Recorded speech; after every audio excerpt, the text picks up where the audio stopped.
দেখুন দুটো ফোন নিয়েছি, দুর দিকটা একটু ভালোভাবে খেয়াল করুন এবং আমাদের যে মেসেজ অ্যাপ আছে এই মেসেজ অ্যাপটা খুলে নিন। এখানে যে প্রোফাইল রয়েছে ডান সাইডের একদম উপরে এখানে ক্লিক করুন। এখানে একটা অপশান আপনি দেখতে পাচ্ছেন যে ডিভাইস পেয়ারিং। এটা খুব ইম্পর্টেন্ট ভিডিও এবং দেখুন পজিটিভ নেগেটিভ নিয়েই কিন্তু আমাদের সিস্টেমগুলো সব কিছু আছে। পজিটিভটা নেবেন, নেগেটিভটা মোটেই নেবেন না, কারোর ক্ষতি করার উদ্দেশ্যে বা কোনো খারাপ উদ্দেশ্যে এটাকে ইউজ করবেন না। অনেক সময় প্রয়োজন হয় যে একটা আমাদের ফোনের যাবতীয় মেসেজ যেটা আসছে সেটা অন্য ফোনে নিয়ে আসার কারণ বহুবিধ আছে, অনেক কাজে লাগে।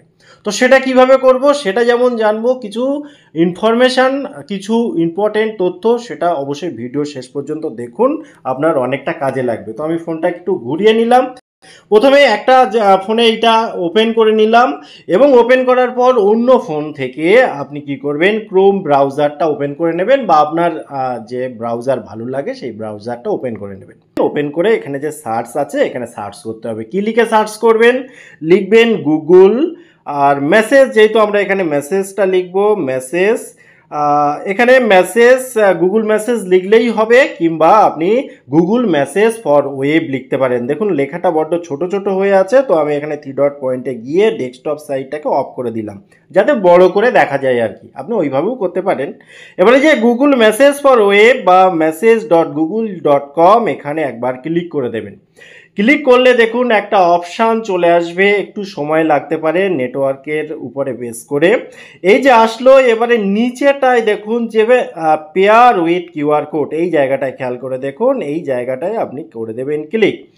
এখানে ক্লিক করে দিয়ে এখানে দেখুন একটা কিউআর কোড আসলো। এবার রিমেম্বার দিস কম্পিউটার, এই জায়গাটায় খেয়াল করে দেখুন, এটা অবশ্যই করে দেবেন অন।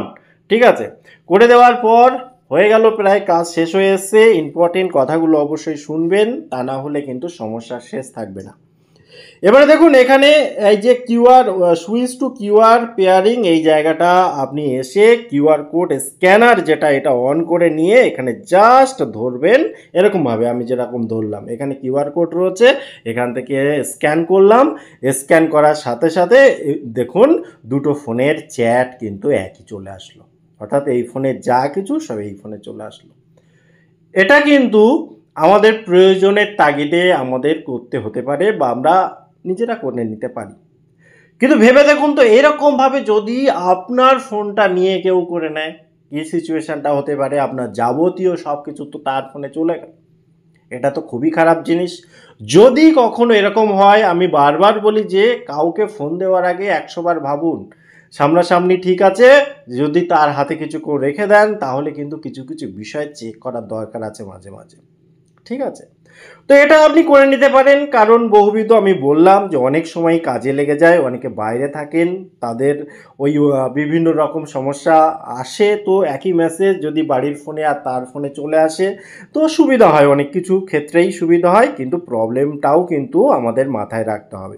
প্রবলেম যাতে না হয় তার জন্য, যে আপনার ফোনটা কেউ নিয়েছে, নিয়ে কেউ অন্যায়ভাবে এই কাজটা করে নিয়েছে কিনা সেটাও মাঝে মাঝে চেক করে নেবেন, তার উপায়ও আমি বলে দিচ্ছি। তো আপনি কি করবেন, আপনার যে মেসেজ অপশান সেখানে যাবেন, গিয়ে আপনার যে প্রোফাইল রয়েছে এখানে ক্লিক করবেন। ক্লিক করার পর ডিভাইস পেয়ারিং এই অপশানে ক্লিক করে দেবেন। ক্লিক করলে এখানে দেখুন এই যে পেয়ারিং ডিভাইস, এই জায়গাটা কিন্তু শো করে রয়েছে যে একটা অ্যান্ড্রয়েডের একটা ফোন যেটা অ্যাক্টিভ হয়ে রয়েছে 1 মিনিট ধরে, এবং আনপেয়ার অল ডিভাইস, দেখুন নিচে একটা অপশান রয়েছে, অর্থাৎ কি, ধরুন কেউ অন্যায়ভাবে করেছে আপনার পারমিশন ছাড়াই বা আপনি জানতেন না, তো সেটাকে আমার রক্ষা করতে হবে যে যাতে কেউ আপনার ফোনে আসা মেসেজ তার ফোনে না যায়। এখানে দেখুন আনপেয়ার অল ডিভাইস, এখানে তো একটা ক্রস রয়েছে, এখানে ক্লিক করলেই হয়ে যাবে, কিন্তু আনপেয়ার অল ডিভাইস এই জায়গাটায় করে আনপেয়ার করে দেবেন। তাহলে আপনার ফোনের সাথে যদি অনেকগুলো অ্যাক্টিভ থাকে ডিভাইস, তাদের সবার থেকে কানেকশান কেটে যাবে। তো এই হচ্ছে টোটাল ইনফরমেশান। কেমন লাগলো ভিডিও অবশ্যই কমেন্ট করতে ভুলবেন না। আবার দেখা হয় পরবর্তী ভিডিওতে। ততক্ষণ ভালো থাকুন, সুস্থ থাকুন। Bye bye.